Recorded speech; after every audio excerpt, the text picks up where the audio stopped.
اولاد کی تربیت ہمارے ذمے لازم ہے، اور اس تربیت کا بہترین ذریعہ ہماری اپنی تربیت ہے۔ اولادیں ہماری گفتگو کو تھوڑا، ہمارے عمل کو زیادہ قبول کرتے ہیں۔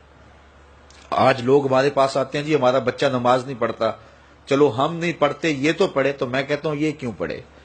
جب تم مصلی بچھاؤ گے تو یہ بھی بچھائے گا۔ تو ہم نے اپنے عمل سے اپنی اولاد کو جو ہے وہ سیدھا کرنا ہے اور ان کو درست راستے پہ لانا ہے۔ بالخصوص بچے جب چھوٹے ہوتے ہیں اس وقت وہ ماں باپ کی بات کو غور سے سنتے ہیں، انہیں ماں باپ سے بہت زیادہ محتاجی ہوتی ہے، ضرورت مند ہوتے ہیں، اور ماں باپ کی عادات کو کاپی کرتے ہیں، اور عموماً ہم بچوں کو اس عمر میں توجہ نہیں دیتے۔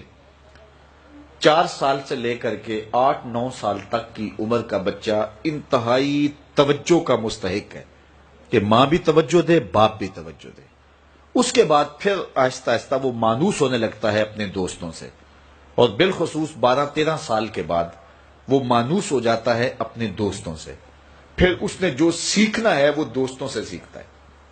اگر دوست اچھے ہوں گے وہ اچھائیاں سیکھ جائے گا، اگر دوست برے ہوں گے تو وہ برائیاں سیکھ جائے گا۔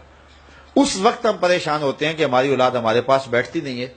اصل اس کی اب بیٹھنے کی عمر نہیں رہی، کیونکہ وہ تمہارے ہم عمر نہیں ہے کہ تمہارے ساتھ بیٹھیں، اور اب وہ بچے بھی نہیں رہے، تو وہ اپنی ہم عمر نسل کو تلاش کریں گے۔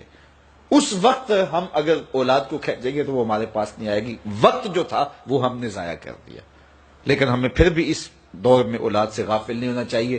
ہمیں ایک تو کوشش کرنی چاہیے کہ اچھے لوگوں کی دوستی ان بچوں کے ساتھ جو ہے وہ پیدا کرنے کی کوشش کریں۔ المرء علی دین خلیلہ فلینظر احدکم من یخالل، رسول اللہ صلی اللہ علیہ وسلم نے ارشاد فرمایا ہر شخص اپنے دوست کے دین پہ ہوتا ہے، تو جب وہ دوستی لگانے لگے تو دیکھے کہ وہ دوستی کس سے لگا رہا ہے۔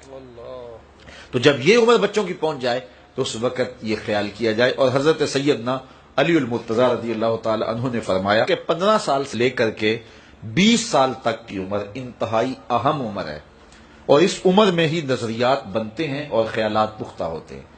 تو جس نے اس عمر کو سنبھال لیا اس نے اپنی زندگی سنوار لی، اور جس کی یہ عمر بگڑ گئی اس کا سب کچھ بگڑ گیا۔ اس وقت میرے خیال کے مطابق 15 سے 20 سال تک کی اس عمر کو دوست بھی نہیں اتنا بگاڑ سکتے، معاشرہ بھی اتنا نہیں بگاڑ سکتا۔ اس عمر کو اس وقت سب سے زیادہ جو چیز بگاڑ رہی ہے وہ ہمارا سوشل میڈیا ہے، ہمارا الیکٹرانک میڈیا ہے، اور یہ موبائل جو ہر بچے کے ہاتھ میں آ گیا ہے۔ تو کم از کم 15 سال سے لے کر 20 سال تک کی عمر کے بچوں کو آپ موبائل لے کر نہ دیں، اور انتہائی ضرورت پر ان کو استعمال کرنے کی اجازت دیں۔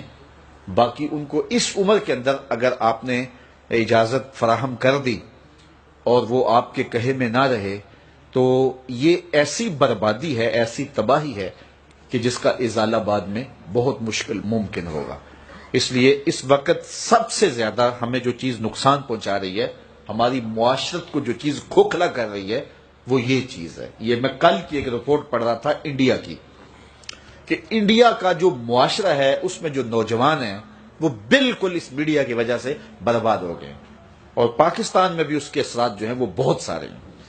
لیکن یہاں اب بھی کوئی شرم و حیا موجود ہے، لیکن اگر ہم نے اپنی نسل کے آگے بند نہ باندھا تو یہ میڈیا مغرب کی جانب سے ہماری معاشرتوں کو تباہ کرنے کے لیے ایک ہتھیار کے طور پہ استعمال کیا جا رہا ہے، اور ہماری نسل بڑی تیزی کے ساتھ جو ہے اس کا شکار ہو رہی ہے، اور گھر لٹ رہے ہیں، شرم و حیا وہ جو ہے وہ اس کا جنازہ نکل رہا ہے۔